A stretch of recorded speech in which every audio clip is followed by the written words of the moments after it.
tal, queridos amigos? Sean ustedes bienvenidos a su programa Fe y Razón. Aquí en María Visión, soy Jaime Antonio Hernández Orozco y de verdad les agradezco su compañía en este espléndido día. Hoy, como en todos los programas, los invitamos a que tengan a la mano con qué anotar, papel, lápiz y su Biblia, por si les parece interesante anotar lo que aquí compartimos con ustedes.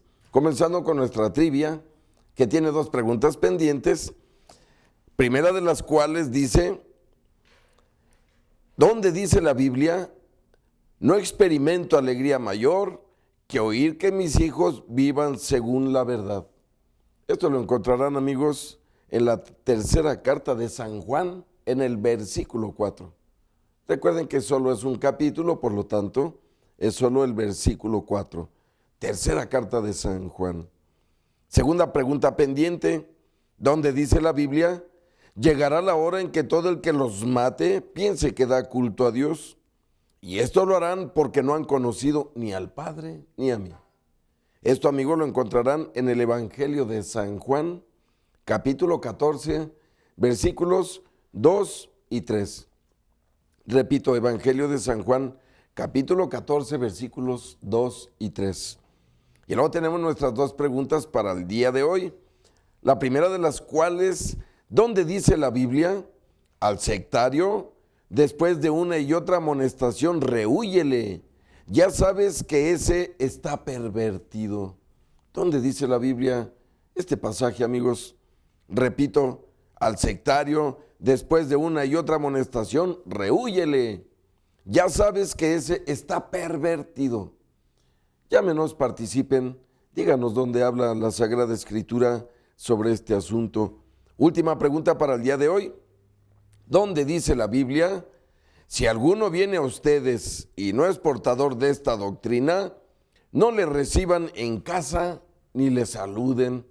¿Dónde dice, amigos, esto la Biblia? Son prevenciones contra los sectarios. Repito, si alguno viene a ustedes y no es portador de esta doctrina, no le reciban en casa ni le saluden. Llámenos, participen, escríbanos a feyrazon@mariavision.com. Y ahora, si ustedes me lo permiten, entramos de lleno a nuestro tema, en el que estamos recorriendo los 35 doctores de la Iglesia Católica. Y estamos en orden cronológico. Se los estamos compartiendo en el orden en que nacieron y más o menos también en el que murieron. A veces se entrelazan esas fechas. Hoy nos toca compartirles sobre San Gregorio Nacianceno, el teólogo, queridos amigos. San Gregorio Nacianceno, nacido en Nacienzo, en Capadocia, del Imperio Romano, en el año 329. Noten, amigos, de qué fechas estamos hablando. Hace 1700 años casi. Y fallecido en el mismo lugar en el 25 de enero del año 389. Les recuerdo que esta Capadocia está en la actual Turquía, amigos, la misma tierra de San Pablo, también conocido como Gregorio de Nacianzo o Gregorio el Teólogo. Fue un arzobispo cristiano de Constantinopla del siglo IV. Está ampliamente considerado como el más completo estilista retórico de toda la patrística. Como orador y filósofo, formado en la tradición clásica, introdujo elementos helenísticos, es decir, griegos, en la iglesia primitiva, estableciendo el paradigma de los teólogos y eclesiásticos bizantinos. Gregorio influyó significativamente en la forma de la teología trinitaria, tanto en los padres griegos como latinos, y es recordado como el teólogo trinitario. Gran parte de su obra teológica sigue influyendo en los tratados modernos, especialmente en relación con las tres personas de la Trinidad, junto con Basilio el Grande y Gregorio de Nisa. Es conocido como uno de los tres padres capadocios. Y miren, ya que hablamos de eso, aquí estoy mencionando a Gregorio de Nisa, que es hermano de San Basilio. Recuerdo a ustedes que tenemos tres grandes Gregorios, amigos, tres grandes Gregorios. El primero de ellos Gregorio Nacianceno. Segundo, Gregorio de Niza. No la Niza de Francia, sino una Niza de aquellos tiempos, también en la actual Turquía. Y tenemos por último a Gregorio I Magno, aquel que dejó su nombre en las misas gregorianas, en la música gregoriana, pero ese fue el Papa Gregorio I, el Magno. Son tres Gregorios, hay que saberlos distinguir. Hoy estamos hablando del primero. Y volviendo a ellos, gran parte de su obra, decíamos, se refiere a la Trinidad, junto con Basilio y los tres padres capadocios. Gregorio es un santo tanto para la Iglesia Católica como para la Ortodoxa. La Iglesia Católica lo incluye entre los doctores de la Iglesia. Entre los ortodoxos orientales y las iglesias orientales católicas, es reverenciado como uno de los tres santos jerarcas, junto con San Basilio el Grande y San Juan Crisóstomo. Gregorio nació en Arianzo, un pueblito cerca de Nacianzo, en el suroeste de Capadocia, ya decíamos en la actual Turquía.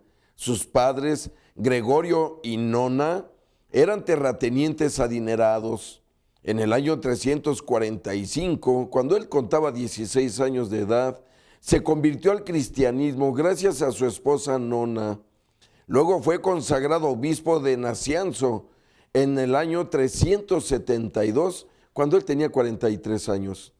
El joven Gregorio y su hermano Cesario estudiaron primero en casa con su tío San Anfilosio.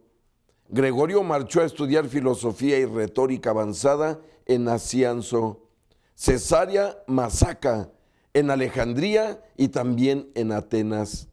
Estando en Atenas, trabó una fuerte amistad con su compañero de estudios, San Basilio de Cesarea. Y también conoció a Juliano, que posteriormente se convertiría en el emperador romano, conocido como Juliano el Apóstata. En Atenas, Gregorio estudió con los famosos retóricos Himerio y Proaresio. Al acabar su educación, enseñó retórica en Atenas durante un breve periodo. En el año 357, a sus 28 años de edad, regresa a Nacianzo, bautizándose en el año 360 a sus 31 años. Y en el 36 fue ordenado presbítero por su padre, quien quería que le ayudase en la atención de la comunidad cristiana local. Es decir, amigos, su padre también era sacerdote y párroco. El joven Gregorio, que había considerado la posibilidad del monacato, se resintió fuertemente por la decisión de su padre de forzarle a elegir entre el sacerdocio o abandonar la familia y llevar una existencia solitaria, lo que consideró un acto de tiranía. Después de dejar su casa, tras unos pocos días, se encontró con su amigo Basilio en Anesoi, donde los dos vivieron como ascetas. Sin embargo, Basilio le apremió para que volviera a ayudar a su padre, lo que hizo durante el año siguiente. Al llegar a Nacianzo, Gregorio se encontró con que la comunidad cristiana local estaba dividida por diferencias teológicas y a su padre acusado de herejía por los monjes locales.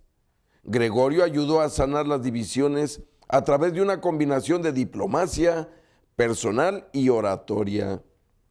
Se ordena sacerdote y permanece durante 10 años en el lugar. Para entonces, el emperador Juliano se había declarado públicamente opuesto al cristianismo. En respuesta al rechazo del emperador a la fe cristiana, Gregorio compuso sus invectivas contra Juliano en el año 362, a sus 33 años de edad. Y en ellas, desdeñando la moral y el intelecto del emperador, afirma que la cristiandad superará a los gobernantes imperfectos como Juliano a través del amor y la paciencia. Este proceso, tal como está descrito por Gregorio, es la manifestación pública del proceso de deificación, que lleva a una elevación espiritual y unión mística con Dios. Juliano decidió a finales del 362 perseguir vigorosamente a Gregorio y sus otros críticos cristianos. Sin embargo, el emperador pereció al año siguiente durante una campaña contra los persas. Con la muerte del emperador, Gregorio y las iglesias orientales ya no estaban bajo la amenaza de persecución, pues el nuevo emperador, Joviano, era un cristiano declarado y defensor de la iglesia. Gregorio pasó los siguientes años combatiendo el arrianismo, que amenazaba con dividir la región de Capadocia. En el tenso ambiente que se había creado, Gregorio intercedió por su amigo Basilio ante el obispo Eusebio de Cesarea. Los dos amigos entraron posteriormente en un periodo de íntima cooperación fraternal, al tiempo que participaban en un gran enfrentamiento retórico de la iglesia de Cesarea Marítima, provocado por la llegada de consumados teólogos y retóricos arrianos. Recuerden, amigos, que los arrianos, fundados por este tal Arrio que teníamos en la pantalla, ellos no creían en que Jesús es Dios, rechazaban la Trinidad. Decían que el Espíritu Santo es la energía de Dios y que Jesús era solo hijo de Dios, solo humano, como un gran profeta, como un gran hombre poderoso. Jamás aceptaron que es Dios. Y si se fijan, este debate ocupó los primeros siglos, amigos. Y entonces nos dice aquí, en los posteriores debates públicos, presididos por agentes del emperador Valente, Gregorio y Basilio salieron triunfantes. Este éxito confirmó a Gregorio y Basilio que su futuro estaba en la carrera eclesiástica. Basilio, que desde hacía tiempo había mostrado su inclinación hacia el episcopado, fue elegido obispo de la sede de Cesarea de Capadocia en el año 370. Gregorio fue consagrado obispo de Sácima en el año 372, cuando contaba 43 años de edad, y fue ordenado por su amigo Basilio. Se trataba de una sede recién creada por Basilio para fortalecer su posición en su disputa con Antimo, obispo de Tiana. Gregorio más tarde se referiría a su ordenación episcopal como impuesta por un padre tenaz y por Basilio.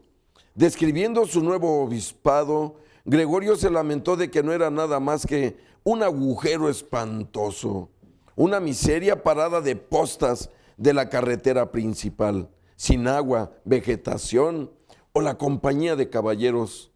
Esto era mi iglesia de Sácima. Se esforzó poco en administrar su nueva diócesis, quejándose a Basilio de que en lugar de ello prefería seguir una vida contemplativa. Nunca llegó a tomar posesión de la sede y se retiró de nuevo. A finales de 372, Gregorio regresó a Nacianzo para ayudar a su padre, que ya era moribundo, con la administración de su diócesis. Esto crispó su relación con Basilio, quien insistía en que Gregorio volviera a su puesto en Sácima. Gregorio replicó que no tenía intención de seguir teniendo el papel de un títere para promover los intereses de Basilio. En lugar de ello, centró su atención en sus nuevos deberes como coadjutor de Nacianzo. Fue aquí donde Gregorio predicó la primera de sus grandes oraciones episcopales.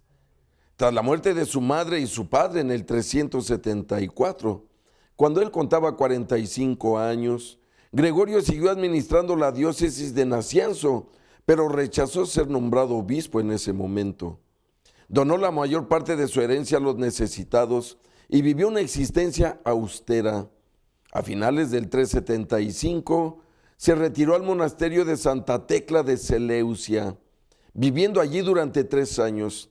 Casi al final de este periodo, su amigo Basilio murió.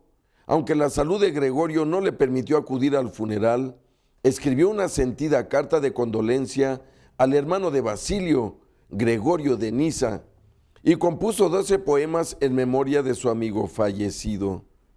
El emperador Valente falleció en el 378. La sucesión de Teodosio I, un firme defensor de la ortodoxia nicena, era una buena noticia para aquellos que deseaban purgar Constantinopla de la dominación arriana y también apolinarista. El partido niceno en el exilio regresó poco a poco a la ciudad, es decir, los que afirmaban la Trinidad, Desde su lecho de muerte, Basilio les recordó las capacidades de Gregorio, y es muy probable que recomendase a su amigo como defensor de la causa trinitaria en Constantinopla. En el 379, a los 50 años de edad, el sínodo de Antioquía y su arzobispo Melesio pidieron a Gregorio que acudiera a Constantinopla para liderar la campaña teológica para ganar dicha ciudad para la ortodoxia nicena, es decir, los creyentes en la Trinidad y el credo que todavía decimos en misa, amigos. Después de muchas dudas, Gregorio accedió. Su prima Teodosia le ofreció una villa como residencia. Gregorio inmediatamente se transformó y gran parte de ella es ahora una iglesia llamándola Anastasia, un escenario para la resurrección de la fe. Desde esta pequeña capilla compuso 5 poderosos discursos sobre la doctrina nicena, explicando la naturaleza de la Trinidad y la unidad de Dios, rechazando la negación eunomiana de la divinidad del Santo Espíritu.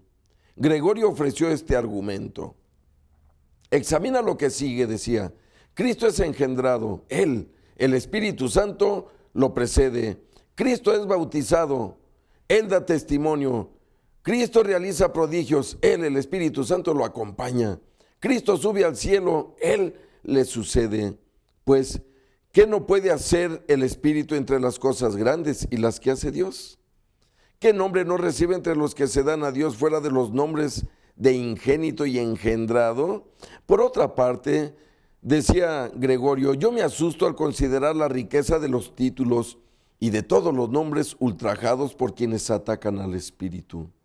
Las homilías de Gregorio fueron bien recibidas y atrajeron a multitudes crecientes a Anastasia. Temiendo su popularidad, sus oponentes decidieron contraatacar. En la vigilia de Pascua del 379, a sus 50 años, una muchedumbre arriana entró en la iglesia durante los servicios religiosos, hiriendo a Gregorio y matando a otro obispo. Huyendo de la turba, Gregorio se encontró después traicionado por su amigo, el filósofo Máximo el Cínico. Máximo, quien estaba en alianza secreta con Pedro, obispo de Alejandría, intentó hacerse con el poder de Gregorio y hacerse consagrar obispo de Constantinopla. Horrorizado, Gregorio decidió dimitir de su puesto, pero la facción fiel a él le indujo a permanecer y expulsar a Máximo. Sin embargo, el episodio lo dejó avergonzado y le expuso a críticas como un simplón provinciano, incapaz de sobrellevar las intrigas de la ciudad imperial. Los asuntos en Constantinopla permanecieron confusos, puesto que la posición de Gregorio aún era oficiosa. Los sacerdotes arrianos ocupaban muchas iglesias importantes. La llegada del emperador Teodosio en el 380 decidió el asunto en favor de Gregorio. El emperador, decidido a eliminar el arrianismo, expulsó al obispo Demófilo. Gregorio fue, por lo tanto, entronizado como obispo de Constantinopla en la Basílica de los Apóstoles, reemplazando a Demófilo. Teodosio quería unificar más todo el imperio en una posición ortodoxa y decidió convocar un concilio eclesiástico que resolviera asuntos de disciplina y fe. Gregorio pensaba de modo similar, deseando unir a la cristiandad. En la primavera del 381 convocaron el segundo concilio ecuménico en Constantinopla, al que acudieron 150 obispos orientales. Después de la muerte del obispo presidente Melesio de Antioquía, Gregorio fue elegido para liderar el concilio. Esperando reconciliar Occidente y Oriente, ofreció reconocer a Paulino como patriarca de Antioquía, que era una disputa que existía. Los obispos egipcios y macedónicos que apoyaban la consagración de Máximo llegaron tarde al concilio. Una vez ahí rechazaron reconocer la posición de Gregorio como cabeza de la iglesia, argumentando que su traslado desde la sede a Sásima era canónicamente ilegal. Gregorio estaba exhausto físicamente y preocupado porque estaba perdiendo la confianza de los obispos y del emperador. Más que defender su causa y arriesgarse a mayores divisiones, decidió dimitir de su cargo, diciendo: déjenme ser como el profeta Jonás. Fui el responsable de la tormenta, pero me sacrificaré por la salvación de la nave. Cójanme y échenme. No fui feliz cuando me ascendieron al trono, y con alegría descenderé de él. Fíjense qué honestidad de este gran santo, amigos. Horrorizó al concilio con su dimisión sorprendente y luego pronunció un dramático discurso ante Teodosio, el emperador, pidiéndole que se liberara de sus cargos. El emperador, conmovido por sus palabras, aplaudió, alabó su trabajo y le garantizó su dimisión. El concilio le pidió que apareciera otra vez más para un ritual de despedida y oraciones festivas. Gregorio usó esta ocasión para lanzar un mensaje final y luego se marchó. Tras volver a su tierra natal de Capadocia, Gregorio asumió de nuevo su posición como obispo de Nacianzo. Pero al año siguiente, combatiendo a los apolinarios y luchando contra la enfermedad recurrente, también empezó a componer la Vita Sua, es decir, su poema autobiográfico. A finales del 386, de 54 años, encontró que estaba demasiado débil para seguir cumpliendo sus deberes episcopales. Gregorio instaló a Eulalio como obispo de Nacianzo y luego se retiró a la soledad de Arienzo, en el mismo lugar donde había nacido. Después de disfrutar 5 tranquilos años, en el retiro de su finca familiar, murió el 25 de enero del año 389 a los 60 años de edad. A lo largo de su vida, Gregorio se enfrentó a elecciones descarnadas. ¿Debía seguir estudiando retórica o filosofía? ¿Sería una vida monástica más apropiada que un ministerio público? ¿Era mejor trazar su propio camino o seguir el curso marcado por él, por su padre y por Basilio?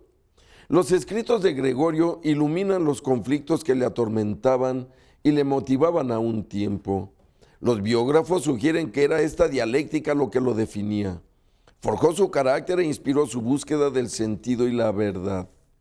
Las contribuciones teológicas más significativas de Gregorio surgen de su defensa de la doctrina nicena de la Trinidad, es decir, que defiende nuestro credo actual, amigos. Destaca especialmente por sus contribuciones en el campo de la neumatología, esto es, la teología referente a la naturaleza del Espíritu Santo, que es uno de los santos más expertos sobre esta persona de la Trinidad. A este respecto, Gregorio es el primero que usó la idea de procesión para describir la relación entre el Espíritu Santo y las demás personas de la Trinidad. El Espíritu Santo es verdaderamente Espíritu, viniendo en verdad del Padre, pero no de la misma manera que el Hijo, explicaba Gregorio, pues no es por generación, sino por procesión, puesto que debo acuñar una palabra en beneficio de la claridad. Aunque Gregorio no desarrolla plenamente el concepto, la idea de procesión permanecería en la mayor parte del pensamiento posterior sobre el Espíritu Santo. Es decir, afirma Gregorio que el Espíritu Santo procede del Padre, así como el Hijo, pero en diferente manera. Enfatizó que Jesús no dejó de ser Dios cuando se hizo hombre, ni perdió ninguno de sus atributos divinos cuando tomó la naturaleza humana. Es más, Gregorio afirmaba que Cristo era perfectamente humano, con un alma perfectamente humana. Igualmente proclamó la eternidad del Espíritu Santo, diciendo que la acción del Espíritu Santo estaba de alguna forma oculta en el Antiguo Testamento, pero se hicieron más claras sus acciones desde la ascensión de Jesús al cielo y el descenso del Espíritu Santo en la fiesta de Pentecostés. En contraste con la creencia neoarriana de que el Hijo es distinto del Padre y con la afirmación semiarriana de que el Hijo es como el Padre, Gregorio y sus compañeros capadocios sostuvieron la doctrina nicea de que el Hijo es consubstancial con el Padre.